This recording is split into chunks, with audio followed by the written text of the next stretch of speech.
क्या आप जानते हैं पृथ्वी की रचना कैसे हुई? मार्कंडेय पुराण और कालिका पुराण के अनुसार सृष्टि की शुरुआत से पहले न आकाश था न धरती थी, बस चारों ओर केवल जल ही जल था। उसी जल पर अनंत शेषनाग की सज्जा पर भगवान विष्णु योग निद्रा में विश्राम कर रहे थे। तभी भगवान विष्णु की नाभि से एक दिव्य कमल प्रकट हुआ और उस कमल से जन्म हुआ भगवान ब्रह्मा का। उसी समय भगवान विष्णु के कानों के मैल से दो असुर उत्पन्न हुए। वे अपने जन्म का कारण नहीं समझ पाए और उन्होंने देवी योग माया महाकाली की घोर तपस्या शुरू कर दी। 1,00,000 वर्षों की तपस्या के बाद माँ काली प्रकट हुई और उन्हें वरदान दिया। आंख खोलो पुत्रों, तुम दोनों की तपस्या से मैं संतुष्ट हूँ। क्या वर चाहिए तुम्हें? माता, हम दोनों को इच्छा मृत्यु का वरदान दे। तथास्तु, आज से तुम दोनों के नाम मधु और कैताब होंगे। वरदान पाकर वे दोनों असुर भगवान ब्रह्मा को देखकर उनका वध करने दौड़ पड़े। ब्रह्मा, हम दोनों तुम्हारा वध कर देंगे।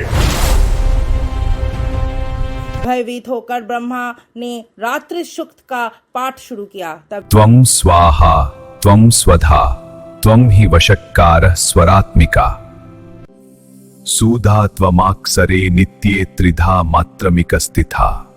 भी देवी महाकाली योग माया प्रकट हुई। 10 मुख, 10 भुजाएं और 10 चरण, और वो अट्टहास करने लगी। भगवान ब्रह्मा की प्रार्थना स्वीकार कर माँ ने अपने माया हटा। चिंता मत करो ब्रह्मदेव, मैं स्वयं योग माया हूँ। मैं शीघ्र नारायण की योग निद्रा भंग करूंगी। और भगवान विष्णु योग निद्रा से जाग उठे। भगवान विष्णु ने देखा कि 2 असुर आक्रमण कर रहे थे। फिर शुरू हुआ 10,00,000 वर्षों तक चला महासंग्राम। हे विष्णु, हम दोनों तुम्हारे युद्ध से प्रसन्न है। वार मांगो हमसे।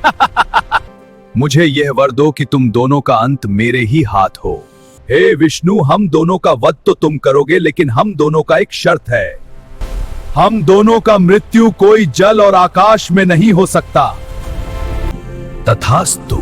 अंत में भगवान विष्णु ने अपने विराट स्वरूप धारण किया, असुरों के सिर अपने जंघा पर रखे और सुदर्शन चक्र से उनका वध कर दिया।